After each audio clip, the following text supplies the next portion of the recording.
I'm not working no more right now. I just recently left my job 2 weeks ago.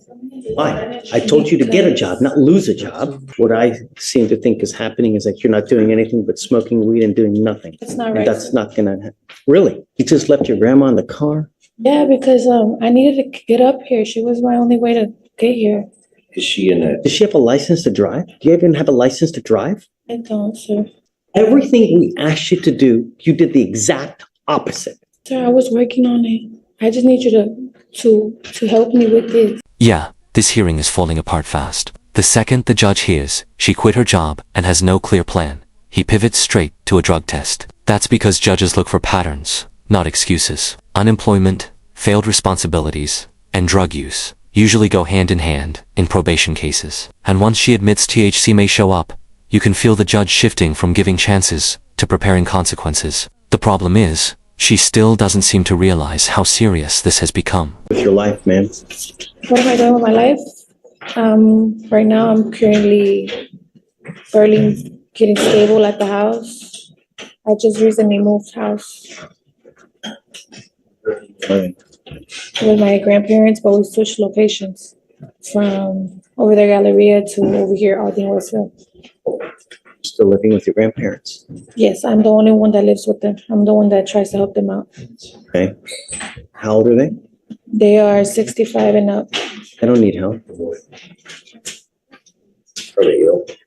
My grandma is. Hey, what do you do? Are you working? You going to school? I'm not working no more right now. I just recently left my job 2 weeks ago. Why? I told you to get a job, not lose a job. I already had a job when I had first seen you, but I left it because it's 40 minutes drive. It's a 40-minute drive away. I don't have transportation right now. So what have you been doing between now and then, in the last 2 weeks? Well, I've been looking for a different job nearby, and I got an interview coming up on the 8th for Academy. I'm sending you for a drug and alcohol test now. What are you going to test positive for? For THC.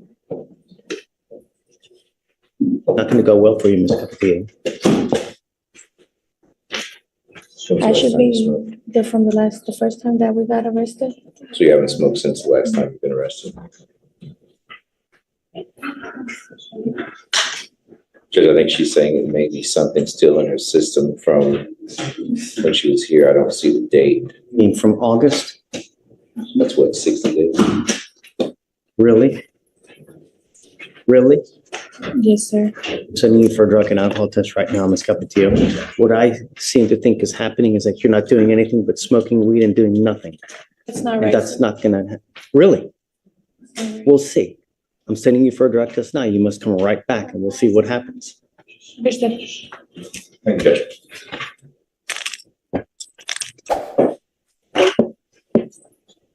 What happened? Positive. For what? THC, no alcohol. Because we don't know the levels, but that's. How old is she? How old are you? I'm 19. That's it. You stay with me. I'm revoking your bond, man. Make an exception to tell somebody to bring my grandma, because she doesn't know how to drive, and I drove her up here. Where's your grandmother? She's up in Louis Deli. It's like a restaurant from here. I just left her parked there. She doesn't know how to drive. You just left your grandma in the car? Yeah, because I needed to get up here. She was my only way to get here. Is she in a, Does she have a license to drive? Do you even have a license to drive? I don't, sir. so your grandmother drove It's you like or one you drove thing her? after the I other. drove my grandma here. Why'd you I bring don't her have here? any transportation, sir. I had to You can't drive if you ain't got a license and insurance. I was trying to provoke this. I was not trying to get arrested, sir. Everything we asked you to do, you did the exact opposite. Sir, I was working on it. I just need you to help me with this. I'm just asking you for like one more week, and I'll get it together. I haven't been smoking. I'm sorry. That's been there for a minute. I haven't smoked because I know I have. Yeah, I believe it. The tests are gonna eventually show something else, and you're not gonna believe me. I don't know what to tell you, can Mr. tell- Slatter, but I mean, it's like, it's literally, it's one thing after the other with Hear me me. out, sir. Judge, can I speak to you? You know what? I don't want to talk about the case. And you're really in enough hot water as it is. Because the problem is your grandmother probably doesn't have that many resources as is. So who do you have now that's going to pony up $10,000 to get you out? Okay, this is where the hearing completely falls apart. Driving to court without a license or insurance, while already under supervision, is a terrible decision. Then it gets even worse, when she admits her grandmother is waiting in the car nearby. Every answer creates a new problem. Judges see this as blatant disrespect for the law, because if you won't follow the rules on your way to court, why would they trust you outside of it? Bond revocation was almost guaranteed. You stuck like Chuck now for the next couple months in custody. All I asked you to do was be clean and do something productive. I can She goes with you. Well, hey, Mr. Slider, what was her last name? Capatillo, Capatillo, that's right. Page 6. page 6. Not only that, she bond forfeited how many times?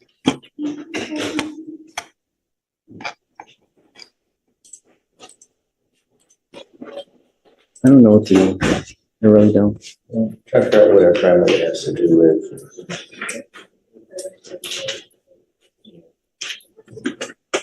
She has. Because the problem is that like, I can't let her drive home. She don't even get a license and insurance. So even if I let her out, I can't let her drive. Will you do me a favor? Will you ask her if grandmother has the ability to drive? Or is there Right. someone else that can come here and drive her? I'll find out. Please. Thank you, Judge. No, I wanted to let you know that I'm bringing you out here because I feel really bad. But you've done nothing to help yourself.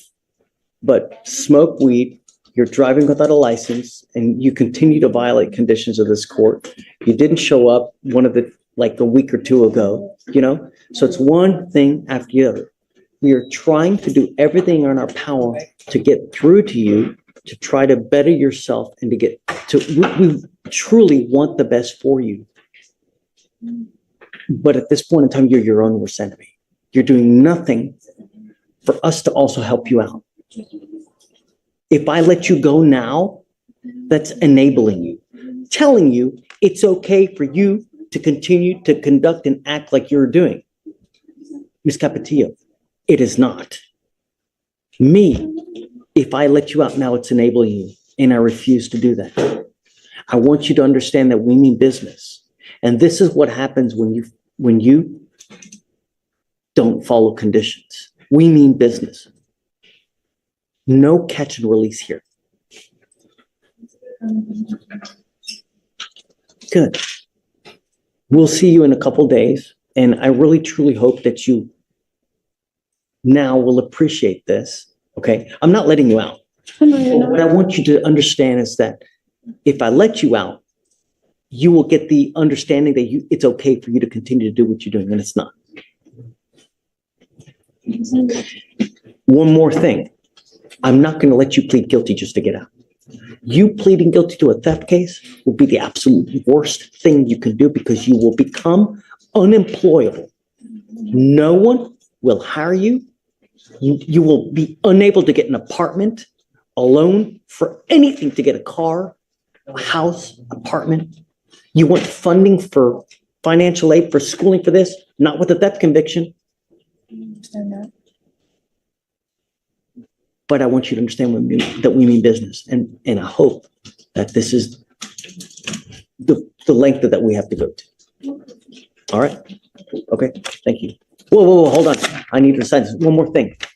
The most important thing in this life, do not drive without a license and liability insurance. You will be signing an affidavit with me right now. This is a promise you're making to me not to drive. And if you do, I can have a contempt hearing and you can be facing up to 180 days in jail and a $500 fine every time you drive. If you get into a car and you get into an accident and you don't have insurance, you've completely messed with everyone. And I know you don't have money. But if you get into an accident with someone who's got like a BMW Jaguar, or even whatever it may be, they're out a ton of money and it's not fair. All I'm trying to do. This is probably the most important moment in the hearing. The judge stops focusing on jail and starts warning her about the future. A theft conviction can ruin job opportunities, housing, financial aid, and even basic trust from employers. At 19, it's easy to think mistakes disappear with time, but criminal records follow people for years. Ironically, this is the judge showing the most compassion all day. He's trying to stop her from making a decision that could permanently damage her future.